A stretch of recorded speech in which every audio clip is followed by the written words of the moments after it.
2020년 4분기 육과 성경 교과입니다. 사람들의 종이 되신 그리스도. 빌립보서 2장 7절. 그리스도께서 오히려 자기를 비워 종의 형체를 가져 사람들과 같이 되었고, 우리 주 예수 그리스도께서는 인간의 필요에 대한 지칠 줄 모르는 종으로서 이 세상에 오셨다.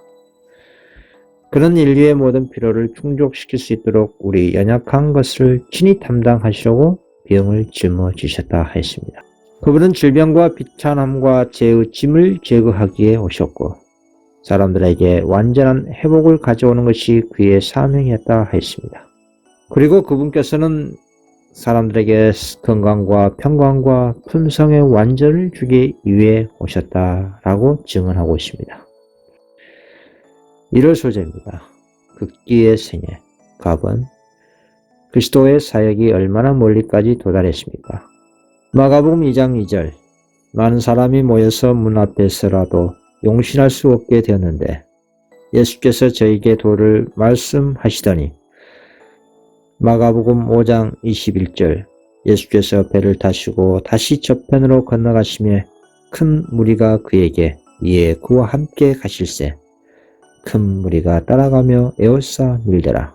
그렇습니다. 그리스도의 주변에 모여든 무리 가운데는 갈릴리 바다 부근에서 생애를 보낸 사람들이 아주 많았습니다. 그리스도의 봉사 기간 동안에는 예수님이 가시는 곳마다 큰 무리가 각 곳에서 소문을 듣고 모여들었습니다. 하나님의 성령의 역사에 대한 이야기를 전할 때 사람들은 어느 곳에든지 신기하고 놀랍게 들었습니다. 하나님의 성령의 역사는 제자들의 능력과 훈련이 그리스도를 효과적으로 증거하기에 부족하다고 느끼는 사람들에게 큰 용기를 줍니다. 그리스도를 신실하게 사랑하고 그분의 능력에 의해서 생애가 변화된 사람들은 그들을 위하여 주께서 얼마나 큰 일을 행하시는가를 다른 사람들에게 그저 단순하게 말할 필요가 있습니다. 그리하면 사람들이 그리스도를 믿게 될 것입니다. 아버님입니다. 그는 다른 사람들의 필요에 의해 얼마나 압박받으셨는가. 마가복음 3장 20절. 집에 들어가시니 무리가 다시 모임으로 식사할 겨를도 없는지라. 마태복음 8장 20절. 예수께서 이르시되 여우도 꿀이 있고 공중의 새도 거처가 있으되 오직 인자는 머리 둘 곳이 없다 하시더라. 하나님의 축복을 사람들에게 공급하시기 위해서 예수님께서 온 밤을 기도로 세우시고, 그리고 종일토록 큰 군중에 둘러싸여 식사할 시간적인 여유도 얻지 못하셨습니다. 예수님의 생애는 끊임없는 자아희생의 생애였습니다. 그분에게는 지나가는 나그네로서 그분을 영접해주는 친구들의 친절한 영접 위에는 이 세상에서 그할 집이 없었습니다. 그리스도가 이 땅에 오신 사명을 성취하기 위해서 당신의 사역의 날들 대부분을 이곳저곳으로 옮겨 다녀만 했습니다. 그것은 목적이 아니었으나 고정된 거처는 없었습니다. 그분께서는 우리를 위하여 가장 가난한 자의 생애를 사시고 가장 궁핍하고 고통당하는 사람들과 함께 동행하고 일하기 위하여 오셨습니다. 그리스도께서는 인정받지 못하고 존경받지 못한 채로 그분께서 그토록 많은 일을 행하신 사람 사이로 걸어 다니셨습니다. 가정의 편안함과 익숙한 사람은 여기저기 이동하는 생활이 힘들고 적응하기 어려웠을 것이지만, 복음의 증거자들은 예수 그리스도의 충실한 병사로서 언제든지 역경을 기꺼이 견뎌내야 할 것입니다. 디모데후서 2장 3절. 내가 그리스도 예수의 좋은 군사로 나와 함께 고난을 받을지니 군사로 다른 자는 자기 생활에 얼매는 자가 하나도 없나니 이는 군사로 모집한 자를 기쁘게 하려 함이라. 소재입니다. 다른 사람들을 돌보심. 갑은 사람들의 요구가 절박해지면서 예수님께서는 제자들에게 안식을 주기 위해 무엇을 하셨습니까? 무엇 때문이었습니까? 마가복음 6장 31절. 이르시되 너희는 따로 한적한 곳에 와서 잠깐 쉬어라 하시니 이는 오고 가는 사람이 많아 음식 먹을 겨를도 없음이라. 그렇습니다. 특별히 12제자에게는 휴식과 가르침이 필요했습니다. 그리고 예수께서도 이른 새벽부터 밤늦게까지 그가 가는 곳마다 따라와 밀려들던 군중들로부터 휴식이 필요했습니다. 비록 시간은 짧고 해야 할 일은 많으나 주님께서는 우리가 성경 연구나 또는 하나님과 교통하기 위하여 우리의 활동 기간을 연장함으로 휴식할 시간이 없도록 하는 것을 기뻐하지 않으실 것입니다. 이 모든 것은 심령을 무장하여 우리로 하여금 하나님께로부터 지혜를 받을 수 있는 곳에 두어서 주님을 섬기는 일에 우리의 달란트를 최고의 가치로 사용하는 데 필요한 것입니다. 예수님께서 추수할 것은 많으나 일꾼이 적다라고 하셨을 때 그런 제자들에게 끊임없이 일할 필요성을 장려하지 않으셨습니다. 휴식도 신앙인 것입니다. 쉴 새 없이 사업의 긴장과 분주한 활동 속에 있는 것은 현명하지 않습니다. 왜냐하면 이렇게 함으로써 개인의 경건성이 소홀히 되고 정신과 심령과 육체의 능력이 지나친 부담을 받기 때문입니다. 수면 시간과 노동 시간의 규칙에 관하여 주의가 필요합니다. 우리는 휴식과 휴양과 명상의 시간을 가져야 할 것입니다.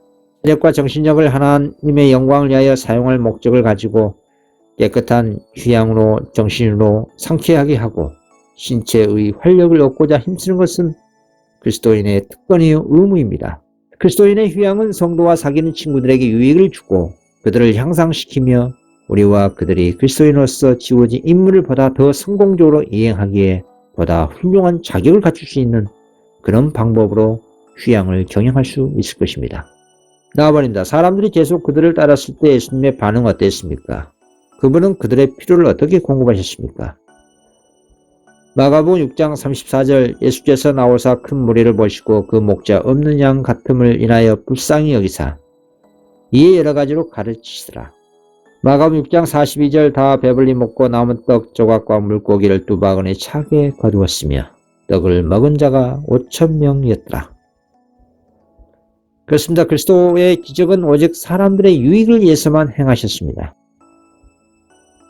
예수님께서는 죄로 병든 영혼들의 극성스러운 요구들과 또는 각종 질병에 걸린 환자들에 대하여 결코 실정을 느끼지 않으셨습니다.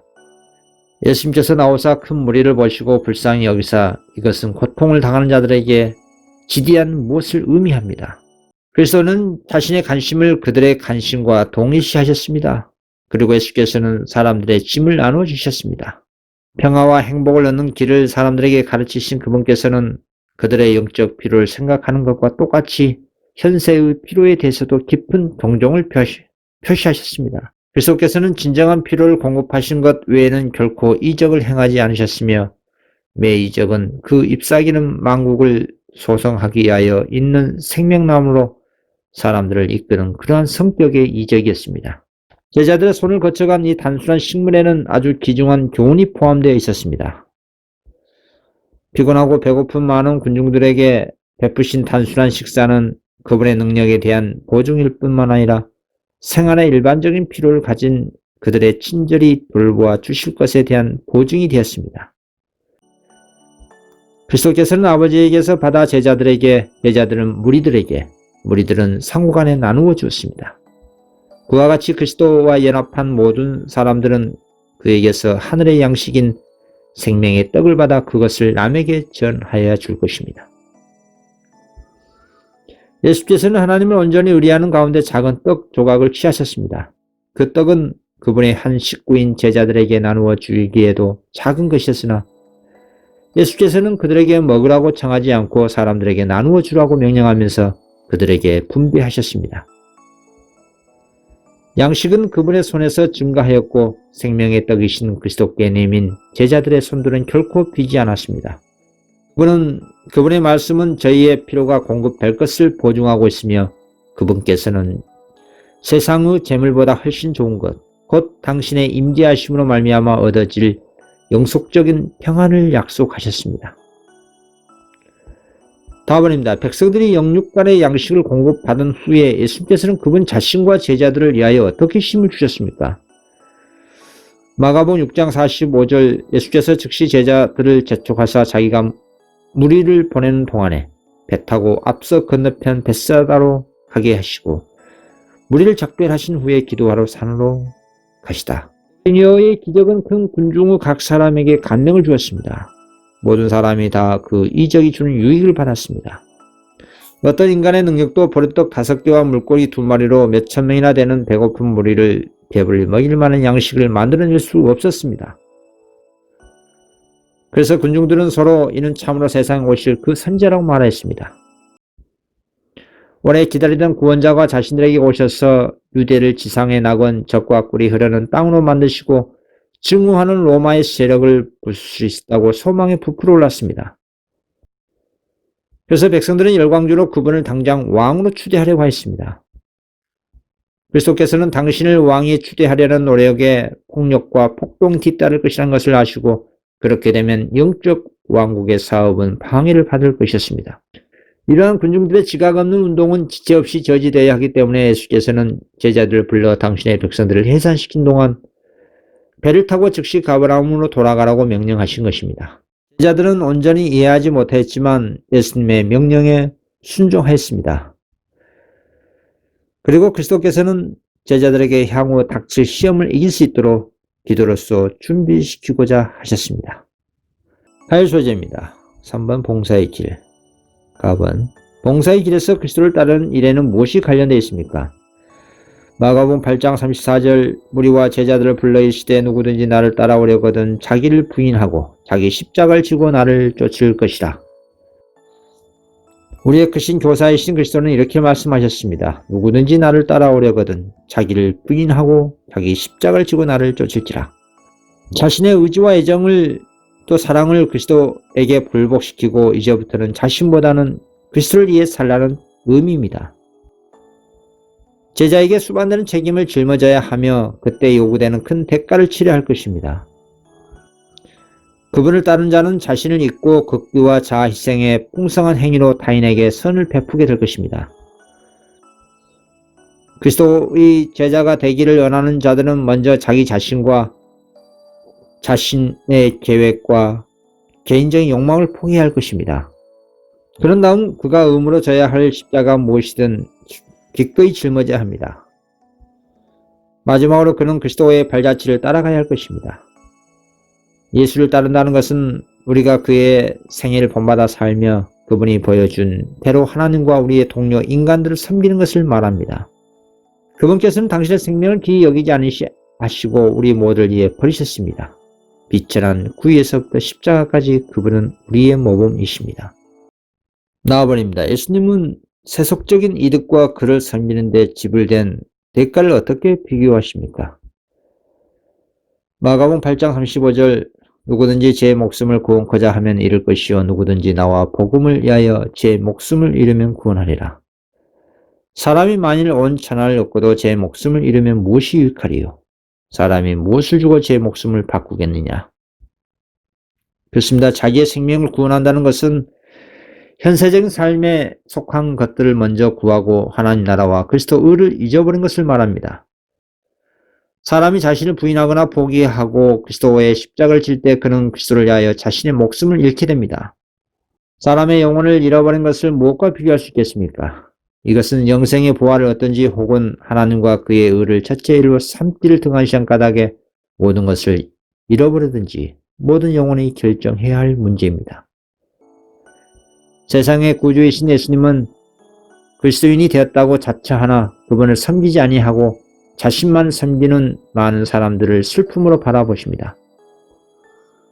주님께서는 각 사람에게 이 세상에서 자기의 귀한 시간을 사용해서 매일이 선행을 위한 충실한 날이 되기를 요구하십니다. 이것이 결국 죽을 운명에 처한 인간이 하나님께서 그들에게 주신 능력을 무한대로 사용해서 성취해야 할 가치 있는 유일한 목표입니다. 그리스도인에게 십자가 없으면 영생의 면류관도 있을 수 없을 것입니다. 답은입니다. 우리가 하나님께서 부르시는 곳마다 봉사하며 전적으로 그분께 우리 자신을 바칠 때 그분은 우리에게 무엇을 보증하십니까? 마가복음 22장 35절 저에게 이르시되 내가 저희를 잔대와 주머니와 신도 없이 보냈을 때 부족한 것이 있더냐? 가로되 없었나이다. 세리 마태는 모든 것을 버리고 일어나 그리스도를 쫓았습니다. 마태의 마음에는 주저함이나 의심도 없었고 이익이 남는 사업이 가난과 곤란으로 바꿔지리라는 생각도 하지 않았습니다. 예수님과 함께 있어서 그분의 말씀을 듣고 그분의 사업에서 그분과 연합할 수 있다는 것으로 충분했습니다. 부름을 받은 다른 제자들 역시 그래야 했습니다. 예수께서 베드로와 그의 동료들에게 당신을 따르라고 명령하시자 즉시 그들은 배와 그물을 버렸습니다. 이 제자 중에 어떤 이들에게는 생계를 그들에게 의존한 친구가 있었으나 그 주에 초청을 받았을 때에 머뭇거리거나 내가 어떻게 생활하며 가족을 부양해야 할까 하고 묻지 않았습니다. 그들은 부르심에 순종했습니다.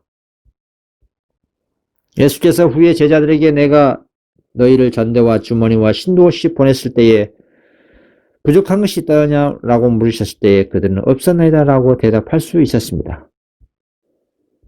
부유하던 마타에게나 가난하던 안드레와 베드로에게 똑같은 시험이 이르렀으며 똑같은 헌신이 각 사람에 의하여 이루어졌습니다. 이와 같이 각 사람이 세상의 재물에 대한 욕심이나 그리스도와 친분을 맺고자 하는 욕망 중에 어느 쪽이 더 강한지에 대해 시험을 받고 있습니다.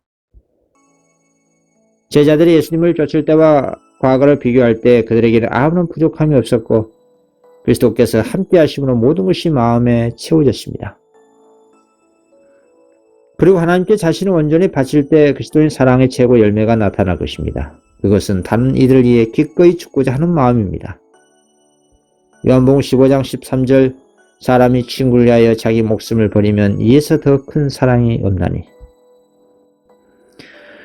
진리의 복음의 의견을 달리하는 자들의 생명을 빼앗으는 욕망이나 의도는 처음부터 살인한 자였던 사단의 정신을 지니고 있다는 증거입니다. 요한복음 8장 44절 너희는 너희 아비 마귀에게서 났으니 너희 아비의 욕심을 너희도 행하고자 하니라. 저는 처음부터 살인한 자요 진리가 그 속에 없으므로 진리에 서지 못하고 거짓을 말할 때마다 제 것으로 말하나니 이는 저가 거짓말장이요 거짓의 아비가 되었습니다. 박해는 언제나 마귀가 하는 일이며 사단의 통제에 굴복한 자들이 사단의 역사를 지속시키는 방법입니다. 그리스도인이 자기 신앙을 옹호하기 위하여 자유롭게 사용할 수 있는 유일한 무기는 성령의 검, 곧 하나님의 말씀뿐입니다. 에베소 6장 17절 성령의 검, 곧 하나님의 말씀을 가지라. 수혈 소재입니다. 주님의 발자취를 따라감. 갑은 야고보와 요한은 어떤 요청을 했으며 예수님의 반응은 무엇이었는가? 마가복음 10장 35절 세베대의 아들 야고보와 요한이 주께 나와 여짜오되 선생님이여 무엇이든지 우리의 구하는 바를 우리에게 하여 주시기를 언하옵나이다. 이 시대에 너희에게 무엇을 하여 주기를 원하느냐? 여짜오되 주의 영광 중에 우리를 하나는 주의 우편에 하나는 좌편에 앉게 하여 주옵소서. 예수께서는 동료들보다 더 높은 자리를 구하는 야고보와 요한의 이심을 책망하지 않고 그들을 부드럽게 대하셨습니다. 그분은 두 제자의 마음을 읽으시고 당신께 대한 그들의 애정의 깊이를 아시고 그분께서는 책망하지 않고 심화시키고 정결케 하실 것입니다. 예수께서는 너희가 나의 마시는 잔을 마시며 나의 받는 침례를 받을 수 있느냐고 말씀하셨습니다. 그들은 자신 있게 할 수 있나이다 라고 대답했습니다. 그러나 그분 앞에는 보좌 대신에 십자가가 있을 것인데 그분의 오른편과 왼편엔 두 악인이 같이 십자가에 달릴 것이었습니다.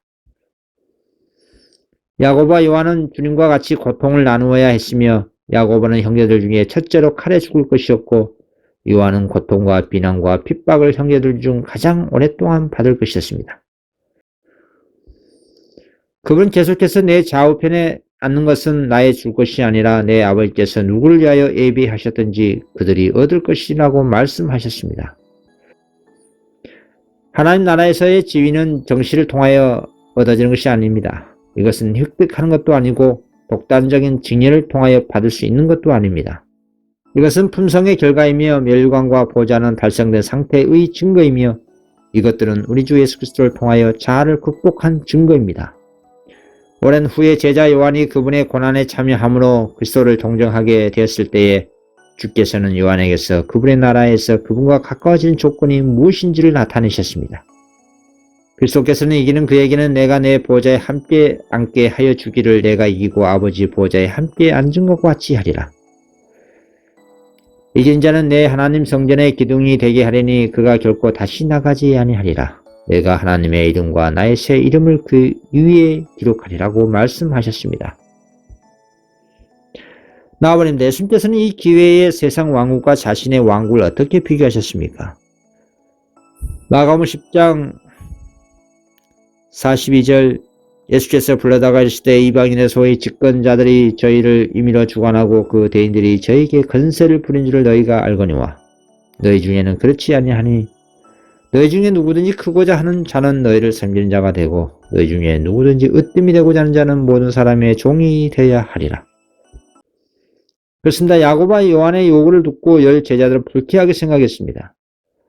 그 나라에서 가장 높은 자리야말로 모두가 구하고 있는 바로 그것이었기 때문에 그들은 두 제자가 자신들보다 앞서 유리하게 보이는 자리를 얻었다고 분노했습니다. 그때 예수께서는 분기한 제자를 불러 이방인의 소위 집권자들이 저희를 임의로 주관하고 그 대인들이 저희에게 건세를 부린 줄을 너희가 알거니와 너희 중에는 그렇지 아니하다고 말씀하셨습니다. 세상 나라에서 지위는 자아의 확대를 의미합니다. 백성들은 지배계급의 유익을 위하여 살아가게 마련이었습니다. 세상과 부와 교육은 지도자들의 유익을 위하여 군중을 억압하는 많은 수단으로 사용됐습니다. 상류 계급은 생각하고 결정하고 향락하고 지배하게 되어 있었으며 하류 계급은 복종하고 섬기게 되어 있었습니다. 다른 모든 것과 같이 종교도 권력이 좌우됐습니다. 백성은 저희 상전의 지시들을 믿고 복종했으며 인간으로서 자신을 위하여 생각하고 행동할 권리는 전적으로 부인되었습니다. 그러나 그리스도께서는 이와는 다른 원칙 하에 국가를 건설하고 계셨습니다. 그분은 사람들을 권력으로가 아닌 봉사로 부르셔서 강한 자가 연약한 자의 약점을 담당하도록 하셨습니다. 권력과 지위와 재능과 교육은 동료들에게 봉사할 큰 의무를 감당하도록 그 소유자들에게 주어졌습니다. 가장 미천한 그리스도의 제자들에게까지도 모든 것을 너희를 위하여 하는 것이라고 말씀이 주어졌습니다. 인자가 온 것은 성김을 받으려 함이 아니라 도리어 섬기려 하고 자기 목숨을 많은 사람의 대속물로 주려 함이라. 예수께서 행하신 원칙은 당신의 몸된 교회의 교인들이 행해야 할 원칙입니다. 구원과 개혁과 기초는 사랑이기 때문에 그렇습니다. 그리스도의 나라에서 가장 큰 사람은 그분께서 끼치신 모범을 따르고 그분의 약물의 목자로서 일하는 사람입니다. 바울의 말은 참 그리스도인 생애의 종교와 영광을 나타냅니다. 내가 모든 사람에게 자유하였으나 스스로 모든 사람에게 종이 된 것은 나의 유익을 구하지 아니하고 많은 사람의 유익을 구하여 저희로 구원을 얻게 함이라. 그리스도의 봉사의 생애 속에서만 우리는 참된 삶의 행복을 발견할 수가 있습니다. 아버님, 예수님 자신의 생애는 그분의 모든 사람의 가장 위대한 종이라는 것을 어떻게 증거하셨습니까? 마가복음 10장 45절 인자의 온 것은 섬김을 받으려 함이 아니라 도리어 섬기려 하고 자기 목숨을 많은 사람의 대속물로 주려 함이라. 우리 죄 때문에 그리스도께서는 멀리 떠나가실 수도 있으셨습니다. 그러나 그분께서는 우리를 멀리 하시는 대신에 신성의 모든 충만으로 우리에게 오셨습니다. 그리고 우리와 함께 거하시고 그분의 은혜를 통하여 우리가 완전에 이르도록 하시게 하여 우리와 한 몸이 되셨습니다. 치욕적인 죽으심으로 그는 우리의 죄값을 갚으셨습니다. 그는 가장 높은 곳에서 내려오셨으며 그의 신성을 인성으로 옷 입으시고 굴욕의 가장 낮은 곳까지 한 계단 한 계단 내려오셨습니다. 그의 사랑의 깊이를 측량할 수 있는 것은 없습니다. 목일 소재입니다. 주께서는 그분의 제자들을 섬기심. 가번 6월절 때 예수님께서는 제자들을 위해 무엇을 하셨습니까?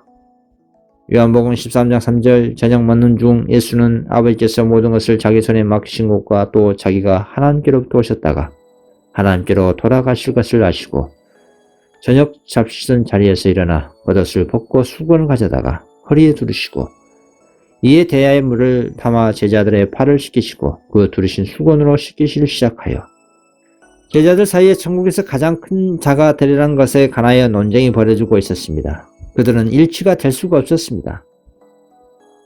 한 사람은 자신을 위하여 명예를 주장하고 또 다른 사람은 그 자신을 위하여 명예를 주장했습니다. 제자들 중 아무도 다가오는 사건들의 심각성과 현재의 상황의 엄숙성을 이야기하여 올바른 상태의 마음을 갖고 있지 않았습니다. 그들은 유월절 만찬에 참여할 준비가 되어 있지 못했습니다. 그리스도께서는 슬픔으로 그들을 바라보셨습니다. 주께서는 시험이 그들 앞에 있음을 아시고 그분의 크신 사랑의 마음은 그들에 대한 긍휼과 동정으로 감동되셨습니다. 주께서는 그들에 대한 사랑을 나타내사 이에 대하여 물을 담아 제자들의 발을 씻기시고 그 두르신 수건으로 씻기시기를 시작하셨습니다. 이것은 그리스도의 낮은 종의 모습, 제자들을 모두에게 충격을 주었던 것입니다. 나와버린다. 주께서는 그들에게 어떤 봉사의 교훈을 주셨습니까? 요한복음 13장 12절 저희 발을 씻기신 후에 옷을 입으시고 다시 앉아 저에게 이르시되 내가 너에게 행한 것을 너희가 아느냐? 너희가 나를 선생이라 또는 주라 하니 너희 말이 옳도다. 내가 그러하다. 내가 주와 또는 선생이 되어 너희 발을 씻겼으니 너희도 서로 발을 씻기는 것이 옳으니라. 내가 너에게 행한 같이 너희도 행하게 하려 하여 본을 보였노라. 내가 진실로 진실로 너에게 이르노니 종이 상전보다 크지 못하고 보냄을 받은 자가 보낸 자보다 크지 못하니. 그리스도께서 제자들의 발을 씻기신 후 옷을 입고 다시 앉으셔서 그들에게 말씀하셨습니다. 내가 너에게 행한 것을 아느냐? 너희가 나를 선생이라 또는 주라 하니 너희 말이 옳도다. 내가 그러하다. 내가 주와 또는 선생이라 되어 너희 발을 씻겼으니 너희도 서로 발을 씻기는 것이 오니라. 너희에게 행한 같이 너희도 행하게 하여 본을 보였노라. 그리스도께서는 무한히 높으신 분으로서 그 애식의 은혜와 의의를 부여하셨습니다. 그분은 몸을 굽혀 가장 낮은 종의 의무를 감당하셨습니다. 육적인 마음에 머무르며 자신을 생겸으로 굳어진 그 이기심으로 당신의 백성들이 잘못 인도되지 않도록 하고자 그리스도께서는 몸소 겸손의 모범을 세우셨습니다. 하나님과 동등이신 그분이 몸소 당신의 제자들에게 종으로 행하신 것입니다. 제자들은 가장 높은 지위를 얻으려고 서로 다투고 있는 반면에 모든 사람이 그분을 향하여 무릎을 꿇으며 영광의 천사들도 섬기는 것을 명예로 생각하는 그리스도께서 우리를 굽혀 자기를 주님이라 부르는 자들의 발을 씻겨주셨습니다. 또한 그분께서는 당신의 팔을 가른 유다의 발까지도 씻겨주셨습니다. 이번 성경 교과 공부 마치겠습니다. 감사합니다.